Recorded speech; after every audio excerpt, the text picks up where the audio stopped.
Hindi lahat ng bahay dito sa Solana, Zaragoza ay para sa'yo. Pero sigurado ako, isa sa tatlong ipapakita ko sa inyo ay magugustuhan mo.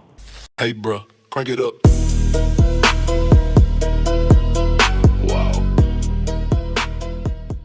Para kanino nga ba yung mga bahay dito sa Solana, Zaragoza? So, umpisahan natin yung tatlong bahay sa pinakamura. Etong Natalia model. Unahin natin tong Natalia model. 3 bedrooms, merong 3 bathrooms. Ang floor area niya ay 118 square meters at ang total lot area niya ay 156 square meters. Tara, pasokin natin yung loob. Meron tong carport para sa isang sasakyan dito sa kanang bahagi ng bahay.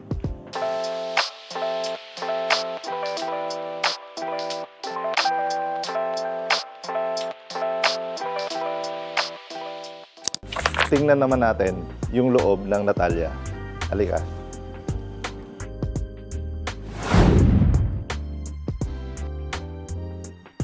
Pagpasok mo, andyan yung living room. Tapos open concept siya, kaya makikita mo na rin yung dining area. Tapos sa left side, yung kanyang kitchen at yung toilet and bath sa baba. Since single detached ito, meron tong space papunta dito sa side hanggang sa likod ng bahay. Ito yung likod. Pwede mo tong ikutin yung buong bahay mo dahil nga single detached itong bahay na to.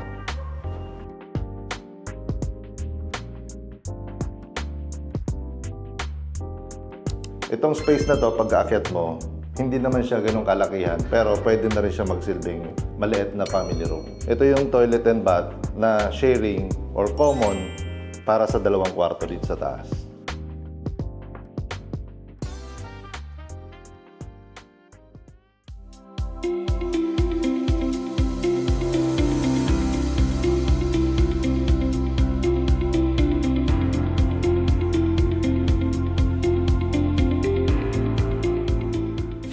Nandito naman yung kanyang master's bedroom na mayroong sariling toilet and bath na may access din papunta sa balcony.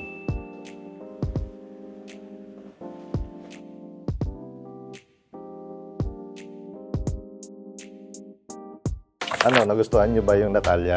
Ang presyo ng Natalia ay 6.2 million. Ang reservation fee ay 50,000 pa rin. 20% na down payment na pwedeng bayaran up to 6 months installment. Tapos, yung 80% ay pwedeng ipasok sa bank financing. Lipat naman tayo ngayon sa susunod na model, ang Mira.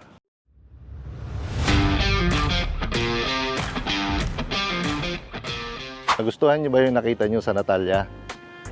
By the way, 6.2 million yon. Ngayon, punta naman tayo dito sa next model, yung Mira. Ang presyo nito ay 6.6 million. Meron pa rin tong 3 bedrooms and 3 bathrooms. Ang floor area niya ay 144 square meters at ang lot area niya ay 156 square meters. Meron din tong isang garahe dito sa bandang kanan ng bahay.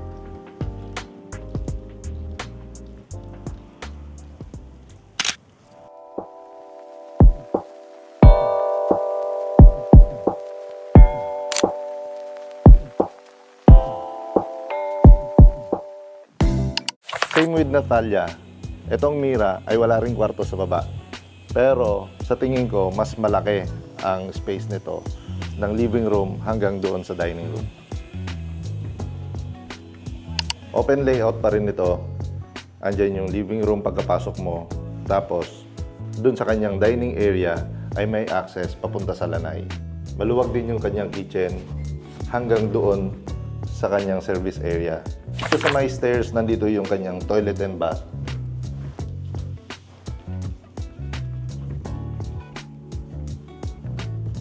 Since mas malaki ang floor area nito, mas malaki na rin yung kanyang family room.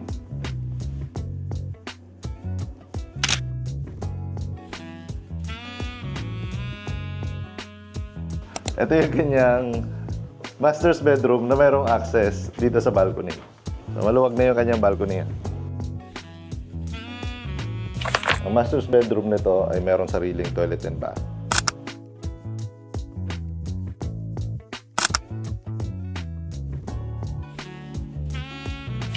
Ano sa tingin nyo? Sulit ba yung 6.6 million sa nakita nyo?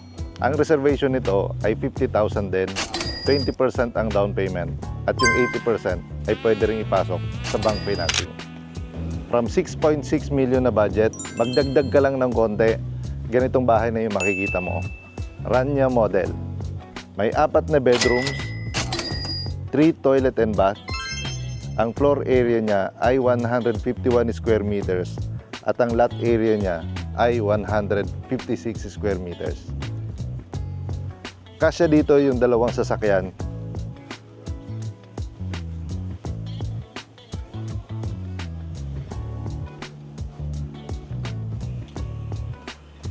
Diretso na tayo sa loob. Ang kaibahan nito dun sa 2 model ay meron tong kwarto dito sa baba.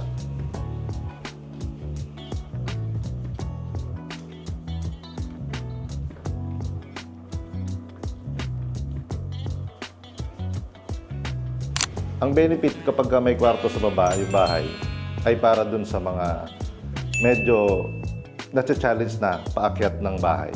Kaya maganda tong model na to kung meron kang kasamang medyo may edad na sa bahay. At ang kagandahan, malapit din siya doon sa kanyang toilet and bath.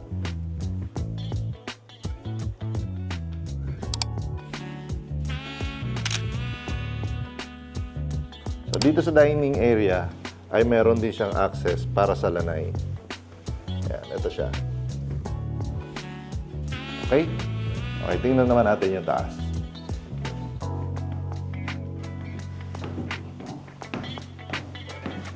Since mas mahal ito kumpara doon sa 2 unang pinakita kong bahay, mas malaki ang floor area nito at mas malaki naman itong family room. Meron tong 3 kwarto dito sa taas. Andito yung kanyang bathroom, sharing doon sa 2 kwarto.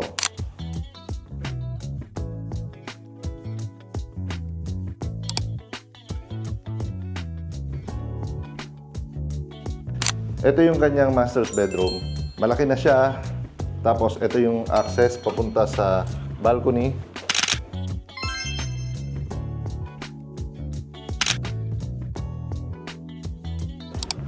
Sa 3 bahay na pinakita ko sa inyo, Natalia, Mira, at itong Rania, alin kaya yung pinakagusto nyo? Yung Natalia, review natin. Yung Natalia, 6.2 million. Yung Mira, 6.6 million. At itong Rania ay 6.7 million. Pare-parehas lang ang reservation fee, 50,000 pesos. Tapos yung 20% ay yung kanyang down payment na pwedeng hulugan hanggang 6 months. Tapos yung 80% ay pwedeng ipasok sa bank financing. Alin ka ba dun sa 3? Comment ka kung OFW ka, locally employed ka, may sariling negosyo o investor ka. Sa susunod na video, kukwento ko naman sa inyo kung ano yung napili kong bahay dito sa Solana, Zaragoza at kung papaano ako bumili hanggang sa makalipat ako doon sa bahay na yon.